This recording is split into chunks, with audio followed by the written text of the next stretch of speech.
आप देख रहे हैं मीडिया श्रावस्ती न्यूज। वहीं रुक करेंगे श्रावस्ती की ओर, जहां आज भारतीय जनता पार्टी के मतदाता जागरूकता कार्यक्रम का आयोजन किया गया, जिसके मुख्य अतिथि उत्तर प्रदेश के deputy CM doctor Dinesh Sharma रहे। भिनगा पुलिस लाइन में हेलीकॉप्टर से उतरने के बाद डिप्टी सीएम रैली स्थल पहुंचे, जहां पर बीजेपी कार्यकर्ताओं ने जोरदार स्वागत किया। श्रावस्ती के शिवालिक महाविद्यालय में आज विधानसभा 289 भिनगा के बीजेपी प्रत्याशी पदम सेन चौधरी के समर्थन में एक जनसभा हुई, जिसमें डिप्टी सीएम दिनेश शर्मा पहुंचे, जहां पर डिप्टी सीएम का बीजेपी कार्यकर्ताओं ने जोरदार स्वागत किया। वहीं डिप्टी सीएम ने अपने संबोधन में कहा कि भाजपा की सरकार ने बहुत सारे काम किए हैं, इसीलिए श्रावस्ती में विकास की गंगा बहाने के लिए 289 विधानसभा भिनगा के प्रत्याशी के रूप में पदम सेन चौधरी को उतारा गया है, जो उत्तर प्रदेश भाजपा के उपाध्यक्ष भी हैं। इन्होंने श्रावस्ती में कृषि विज्ञान केंद्र खोलने के लिए योगी जी से कहा था, उसे योगी जी ने पूरा करने का आश्वासन दिया है। हमारा सिर्फ एक सपना है, हर हाथ को रोजगार मिले। पिछली सरकार ने आधी मेट्रो बनाई थी, हमने 6 मेट्रो बनाई। पिछली सरकार ने आधा एक्सप्रेसवे बनाया था, हम 5 एक्सप्रेसवे बना रहे हैं। आज प्रदेश के हर जिले में एक मेडिकल कॉलेज है। वहीं राजनीतिक दलों पर हमला बोलते हुए कहा कि सपा, बसपा, कांग्रेस, ये AIM भले ही दल सब अलग अलग हैं, लेकिन इनके दिल एक हैं। वहीं सपा और ये AIM मिलकर ऐसा समझौता करते हैं जो बसपा ऐसा प्रत्याशी खड़ा कर दे कि जो ये AIM के सपने को पूरा कर सके। मैं कहता हूं, हिंदुस्तान को हिंदू मुसलमान में मत बांटो, लेकिन यह जिहादी मानसिकता के लोग हैं और कठोर शब्दों में बोलकर लोगों को अलग करना चाहते हैं। और बीजेपी सबका साथ सबका विकास करना चाहती है। पिछली सरकार बताए कि उसने क्या क्या काम किए हैं। उसने 700 दंगे हिंदू मुस्लिम के कराए थे। वही डिप्टी सीएम ने भारत माता के नारे को लगवाते हुए कहा कि इतना तेज बोलो कि जो सपा बसपा को जो सपना आ रहा है ओवैसी जी के माध्यम से वह हार में बदल जाए। वही मीडिया के सवालों का जवाब देते हुए डिप्टी सीएम ने कहा, 10 मार्च को लोग अपनी पार्टियां का अस्तित्व बचाते हुए नजर आएंगे। करहाल में बीजेपी प्रत्याशी SP बघेल पर हुए हमले की निंदा करते हुए कहा कि उन पर हमला हार की खींच है। पहले और दूसरे चरण में जो बीजेपी की हवा चली है, उसने सपा बसपा जो ये AIM के साथ मिलकर जो सपने देख रहे थे, वह 2 चरणों के बाद हार के सपने देख रहे हैं। आज कई जिलों में अभी लखीमपुर की कई सभाओं के बाद, अभी मुझे 2 सभाओं के बाद अभी बहराइच अब श्रावस्ती आना है, आया हूँ।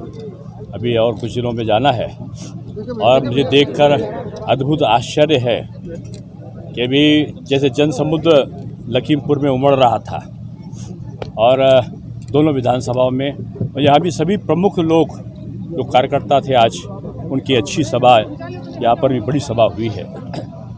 और मैं कह सकता हूँ कि जो प्रथम और द्वितीय चरण का परिणाम आया है और भारतीय जनता पार्टी के पक्ष में जो हवा तेज़ी के साथ बही है, उसने सपा बसपा कांग्रेस के मंसूबों को तोड़ा है। MIM के साथ में वो रात को दिन में दोनों में सपना देख रहे थे, लेकिन 2 चरण के बीतने के बाद उनको हार के सपने आना शुरू हो गए। और मुझको लगता है कि 10 मार्च तक जैसे जैसे अगले चरण बढ़ते जाएंगे, उनके सपने और बुरे होते जाएंगे। बुरी हार के सपने उनको, मैं लगता है, अगले 5 साल तक जरूर आएंगे। और उसका कारण यही है कि उन्होंने जातियों में बांटा, संप्रदायों में बांटा, और हमने विकास का उपहार बांटा इस प्रदेश को। और जो विकास की योजनाएं हैं आज गांव-गांव गरीब तक पहुंची हैं। और लोग, अब की चुनाव पहले पार्टियां लड़ा करती थी, अब की पहला चुनाव है जो मतदाता लड़ रहा है। और मतदाता जिस खूबी के साथ में चुनाव लड़ रहा है, मैं समझता हूं कि अभूतपूर्व है। और मैं कह सकता हूं कि ताजुब नहीं कि पिछला जो रिकॉर्ड जीत का है, बीजेपी पिछला रिकॉर्ड अपना स्वयं तोड़े। अखिलेश यादव का बयान आया है कि वो 3रे और 4थे चरण में अपनी सरकार बना लेंगे, क्या कहना है? सपने में तो जरूर बना सकते हैं, वास्तविकता में बीजेपी की सरकार बनेगी। और सपने देखने वालों को मैं इतना ही कहूँगा कि रात को सोने में सपने आते हैं और जो सोते हैं वो खोते हैं। करहल में जो एसपी बघेल पे उनके साथ घटना हुई उसको किस तरीके से देखते हैं? नहीं, निंदनीय है एक केंद्रीय मंत्री पर आपराधिक तत्वों के द्वारा लाठी डंडों से पत्थरों से हमला किया जाए, जानलेवा हमला। ये हार की खींच बताती है और पूरे प्रदेश का जो वातावरण तेजी के साथ में भारतीय जनता पार्टी के पक्ष में हुआ है, जो लोग हैं सपा बसपा कांग्रेस के, वो मैं समझता हूँ कि अपना आपा खो रहे हैं। अपने वाणी का संयम और अपने जो जिसको कहना चाहिए कि हिंसा को की तरफ बढ़ रहे हैं, वो ठीक नहीं है। ये चुनावी महायज्ञ है, लोगों को संयम से। एक आदमी को 10 किलो दे रहे हैं और 10 किलो देने के साथ साथ हम चना भी दे रहे हैं, हम नमक भी दे रहे हैं, हम उनको तेल भी दे रहे हैं, दाल भी दे रहे हैं, तो हम सारी चीज़ें दे रहे हैं। और हमने पहले से ही जो है माँ अन्नपूर्णा रसोई की बात कर रखी है। हमारे जो संकल्प पत्र का नकल करते हैं और झूठी घोषणाएं करते हैं। आज वो घोषणा कर रहे हैं फौज में नौकरी दिलाएंगे। अब फौज में नौकरी, आप लोग भी इतने बड़े पत्रकार हो, आपने सुना है क्या कभी फौज में नौकरी कोई उत्तर प्रदेश सरकार दिलाती है?